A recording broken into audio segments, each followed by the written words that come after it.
City কর্পোরেশনের কিছু কিছু নেগলেন্সি আছে, সেটা আমাদের দৃষ্টিগোচর হচ্ছে। যেমন রাস্তাঘাটে যত্র ময়লা পড়ে থাকে। আমরা যখন সিটি কর্পোরেশনের কাউকে নির্ধারিত লোককে যদি ফোন করে জানাই, আমি সারা রাত্রি ঘুরি আমার 14 আসনে কোথায় কি অবস্থায় আছে দেখার জন্য জনগণকে, এবং কোথায় কোথায় ময়লা টয়লা স্তূপ হয়ে আছে সেগুলি দেখার জন্য বের হই। আমরা যখন তাদেরকে অনুরোধ করি যে আপনারা এই জায়গায় ময়লাগুলো আছে এগুলি সরিয়ে নেন, ওনারা বিভিন্ন অজুহাত দেখায়, গাড়ি আছে তো নাই, মানুষ আছে তো নাই। তা আমার কথা, তোমার গাড়ি আছে কি নাই সেটা আমার দেখার বিষয় না। আমি সংসদ সদস্য হিসেবে আমি অনুরোধ করতে চাই, আমার ঢাকা 14 আসনের কোনো ওয়ার্ডে কোনো ময়লা থাকতে পারবে না। দ্বিতীয়ত আরেকটি বিষয়, মেয়র মহোদয় বঙ্গবন্ধুর কন্যার হাত ধরে এই ঢাকা শহরের রাস্তাঘাটকে কিন্তু খুব চকচকে করছেন।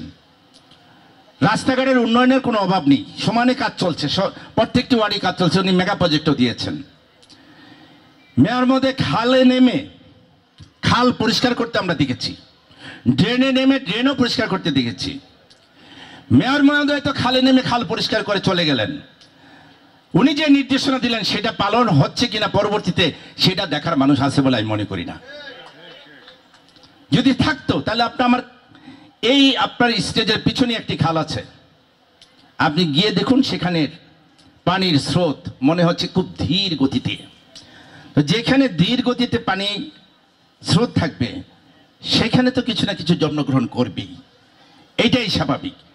মেয়র মহোদয় ড্রেনে নামে ড্রেন পরিষ্কার করছেন, উনি চলে গেছেন, তারপরে কি দায়িত্ব শেষ? তারপরে কিন্তু যারা দায়িত্বে আছেন তারা সঠিকভাবে পালন করছেন বলে আমার কাছে মনে হচ্ছে না।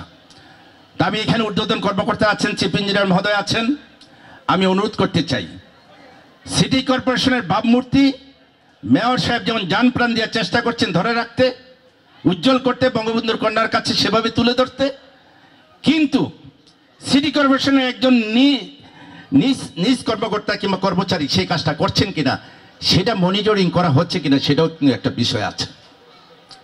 আমাদের সিটি কর্পোরেশনের আমার এই ঢাকা 14 আসনের সকল কাউন্সিলর নিয়ে আমরা বসেছিলাম, এবং সেখানে পিডি মহোদয় ছিলেন এবং সংশ্লিষ্ট ইঞ্জিনিয়ার সাহেবরা ছিলেন, এক্সিকিউটিভ ইঞ্জিনিয়ার সহকারে অনেকেই ছিলেন। ওনারা খুব আন্তরিকতার সাথে কাজ করছেন। এখন আমাদের কাছে শুধু সমস্যা একটাই, আমি এই অঞ্চলের সমস্যা খুব একটা বেশি দেখি না মেয়র মহোদয়। 7 নম্বর ওয়ার্ড, 8 নম্বর ওয়ার্ড, 8 নম্বর ওয়ার্ডে কিংবা 7 নম্বর ওয়ার্ডে আপনার বিভিন্ন জায়গায় পানির লাইনের জন্য রাস্তাগুলো কাটা হচ্ছে, পানির লাইন নেওয়ার জন্য, এডিবির লাইন যেটা, কিন্তু সেই রাস্তাগুলো কেটে ফেলে রাখা হয়েছে, কিন্তু সেগুলি আর সংস্কার করা হচ্ছে না। এত করে আমাদের জনগণের ভোগান্তির শিকার হচ্ছে। আরেকটি বিষয় আমি যেটা মেয়র মহোদয়কে বলতে চাই, যেহেতু শুধু মশার নিয়ে কথা, তারপরে বলতে চাই মশার বিষয়টা তো মেয়র সাহেব বলে দিয়েছেন যে এটা জনগণকে সচেতন করার বিকল্প কোনো পথ আমাদের সামনে খোলা নেই, আমরা সেটাই করতে চাই।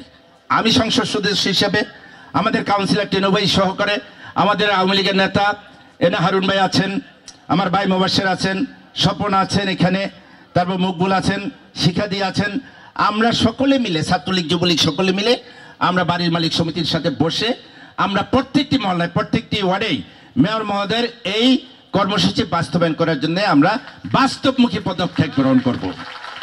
বাস্তবমুখী, আমরা কথায় বলেই শেষ করব না, আমরা যা বলবো আমরা সেটা করব, কারণ আমরা তো শেখ হাসিনার কর্মী। শেখ হাসিনা যা বলে তা করে, আমরাও যা বলবো তাই করবো ইনশাল্লাহ। আমাদের এখানে খেলার মাঠ নেই, কবরস্থান নেই। আমি মেয়র মহোদয়কে অনুরোধ করতে চাই, আমাদের এখানে সরকারি অনেক জমি আছে, এই রূপনগরে আছে অনেক জমি, তো আপনি যদি আমাদেরকে এই খেলার মাঠ আর কবরস্থানের একটা ব্যবস্থা করে দিতেন তাহলে আমরা আমাদের এলাকাবাসী অনেক উপকৃত হতো।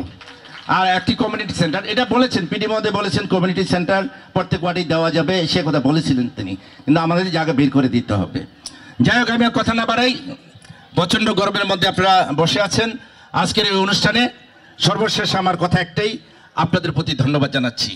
কৃতজ্ঞতা জানাচ্ছি যে গত 7 জানুয়ারি আপনারা বিএনপি জামাতের সকল নৈরাজ্য, হুমকি দুমকি, দেশি বিদেশি ষড়যন্ত্রকে মোকাবেলা করে ভোট কেন্দ্রে উপস্থিত হয়ে বঙ্গবন্ধুর কন্যাকে পঞ্চমবারের মতো রাষ্ট্রীয় প্রধান বানিয়েছেন।